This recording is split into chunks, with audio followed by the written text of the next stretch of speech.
ఏమనుకుంటారు, మా ఆయన బుద్ధి మంచిది కాదు అనుకుంటుంది భార్య. నా భార్య పనికి మాలింది కాబట్టి గొడవలు అనుకుంటాడు భర్త.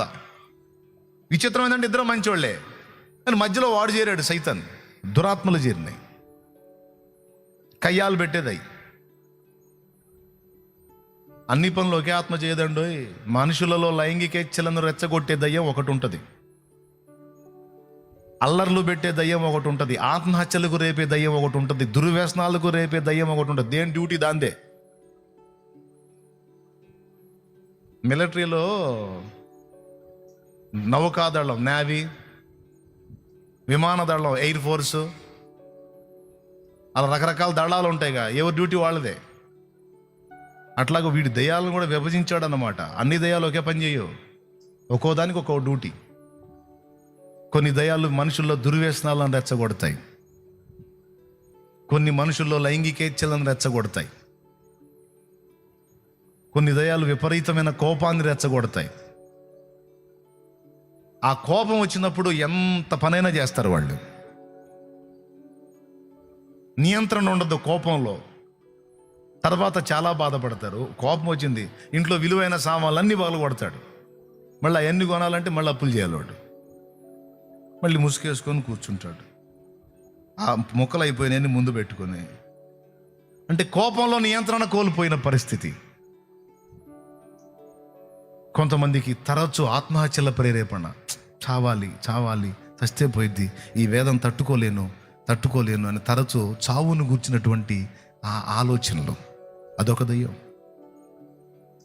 చిన్న సమస్యను కూడా భూతత్వంలో చూపించి అసలు ఎట్లా తట్టుకుంటున్నావు నువ్వు, ఎవ్వరు నిన్ను ప్రేమించట్లా, ఎవ్వరు నిన్ను అర్థం చేసుకోరు, ఎవ్వరు నీ గురించి ఆలోచించరు, అసలు ఎందుకు బతకాలి నువ్వు, అది జాలిపడ్డట్టు మాట్లాడేది ఆ దయ్యం. చచ్చిపో చచ్చిపో చచ్చిపో చచ్చిపో. చావాలని నువ్వు ఫిక్స్ అయిపోతే ఐడియాలు కూడా అదే ఇచ్చింది, ఎట్లా ఈజీగా చావచ్చు. ఎంతమంది లైన్లో ఉన్నారు ఈ ఎన్నేళ్ళు?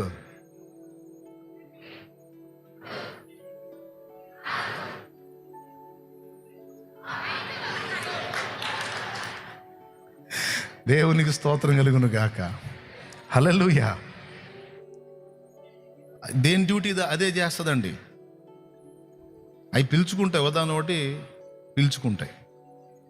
దేనికి అవకాశం వస్తే అది ఎంటర్ అయ్యింది. నేను చెప్పేది ఒట్టి మాటలు కాదు, లేఖనంలో కొన్ని రకాల పనులు చేసే ఆత్మలను గురించి మాట్లాడాడు. అబద్ధాలు ఆడించే ఆత్మ ఒకటి ఉంది, మూర్ఖత కలిగిన ఆత్మ ఒకటి ఉంది, గాఢ నిద్రాత్మ ఉంది. ఆత్మ పట్టినోడు ఊరక నిద్రపోతుంటాడు. స్తోత్రం. ఇక వాడికి ఎన్ని మంది అన్నా వాడు నిద్రపోతా. ఇది గాఢ నిద్రాత్మ అన్నమాట, మూర్ఖత గల ఆత్మ. అది పట్టినోడు ఇక ఎన్నన్నా చెప్పి నేనేనో అంటుంటాడు, అదొక ఆత్మ. అబద్ధాలు ఆడించే ఆత్మ ఇదొక ఆత్మ. ఇదన్నీ బైబిల్లో ఉన్నాయి నేను చెప్పే. మెంటల్ ఎఫెక్ట్ తెచ్చే దయ్యం ఒకటి ఉంది, అది సౌలుకు పట్టింది.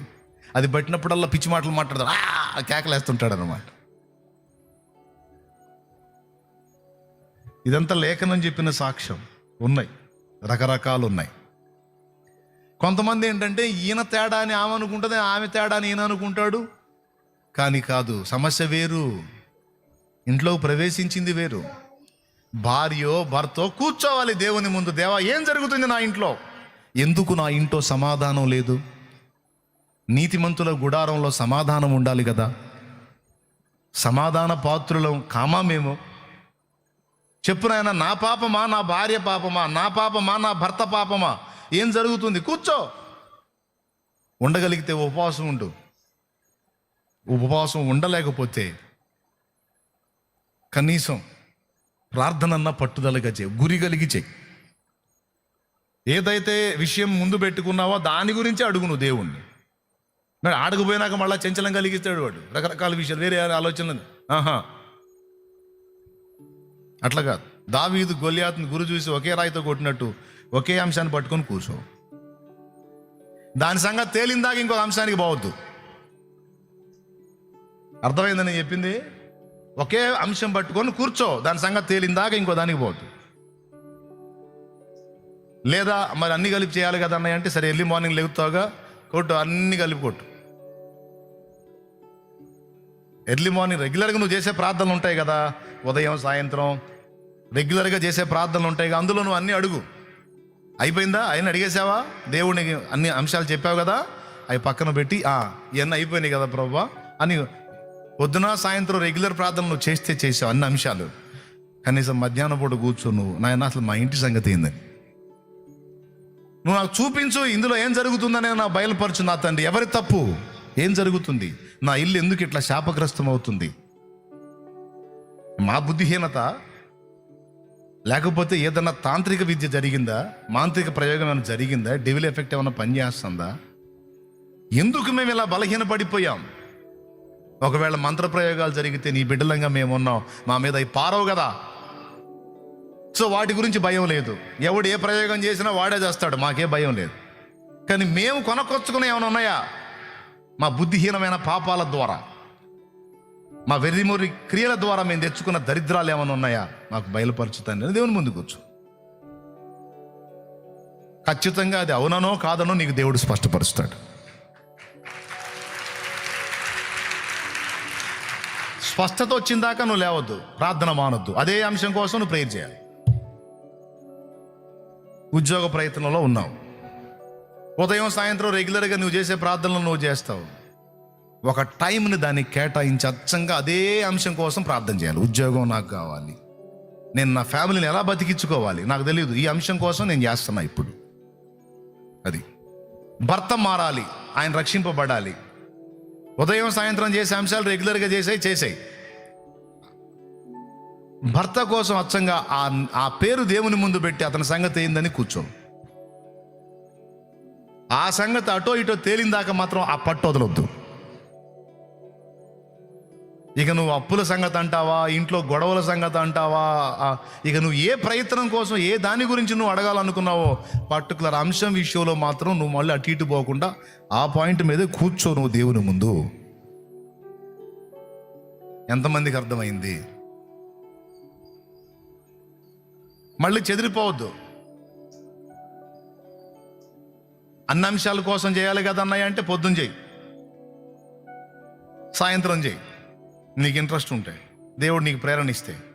కానీ నువ్వు ఎదుర్కొంటున్న శోధనల విషయంలో మాత్రం దానికి ఒక ప్రత్యేక సమయం కేటాయించి రోజు దాని గురించినటువంటి విన్నపం అయితే దేవుని ముందుకు నీ దగ్గర నుంచి వెళ్ళాలి. అంటే ఒక గురి కలిగిన ప్రార్థన అంటారు దాన్ని. ఈ విషయం నాకు బయలుపరచమని కూర్చున్నాడు దానియేలు గ్రంథం 10వ అధ్యాయంలో దానియేలు నాకు ఒక దర్శనం వచ్చింది, దాని భావం చెప్పు అని కూర్చున్నాడు. కానీ ఇంకా వేరే విషయాలు ఏం అడగలా. అడిగినట్టుంటే నాకు చెప్పండి ఏమయ్యా. కానీ మనం ప్రార్థన పోతే ఏం చేస్తాం? ముందు ఇక ఎక్కడెక్కడి అన్నీ తీసుకొచ్చి ఎకరువు పెట్టి ఆమేన్ అంటాం, అడ్రస్ లేకుండా పరిగెత్తుతాం. అవునా కాదా? మన ప్రార్థనలు ఇలా ఉంటాయి. కానీ దానియేలు ప్రార్థన అలా ఉండదు. ఏదైతే అంశం ముందు పెట్టుకున్నాడో దాని సంగతి తేలిందాకా కూర్చుంటాడు. నెబుకద్నెజరుకి కల వచ్చింది, కల మర్చిపోయాడు. ఆ కల దెబ్బకి అదురుపోయాడు, మర్చిపోయాడు. అంటాడు తన ఆస్థానంలో ఉన్న వాళ్ళని పిలిచి, రే బాయ్ మీరందరూ మంచి పనోళ్ళు కదా, పండితులు కదా, నాకు ఒక కళ వచ్చింది, కళ ఏందో గుర్తులేదు, ఆ కళ చెప్పాలి, దాని అర్థం కూడా చెప్పాలి మీరు అంటాడు. మరి బాబా కళ చెబితే అర్థం చెబుతాం, కళ కన్నది నువ్వు, మేం కాదు. ఏం కనపడిందో ఏం వచ్చిందో నువ్వు చెప్పాలి. చెబితే దాని యొక్క మర్మం ఏదో మేము చెప్తాం. అంతేగా నువ్వు కళ కానీ ఆ కళ ఏందో మమ్మల్ని చెప్పమంటే మేము కనలేదుగా ఆ కళ. దేవుడు తప్ప దీనికి సమాధానం ఎవరు ఇవ్వలేరు మహారాజా అన్నారు. అట్టయితే ఎందుకురా మిమ్మల్ని మేపటం నా ఆస్థానంలో, మొత్తాన్ని వేసేయమన్నాడు. ఇట్టి శాసనం దానియేలుకు కూడా తెలిసింది.